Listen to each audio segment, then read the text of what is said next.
يقول أختك تساوي في حياتك أختك تساوي في حياتك نعمة من الله واجب تقوم فيها.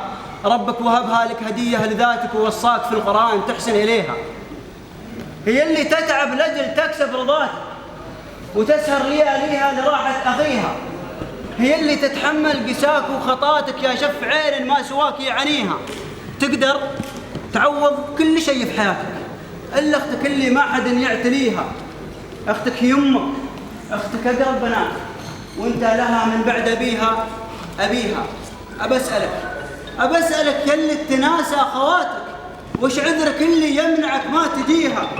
لا تنشغل عنها وتهمل وصاتك، خصص لها وقتك عشان تعطيها حضنك حبك حنانك.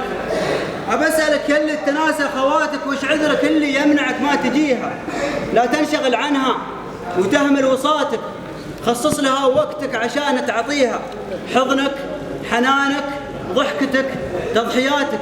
قدم لها الدنيا براحة يديها، والله ما حد يذكرك في مماتك إلا أختك اللي كنت ظهري حميها.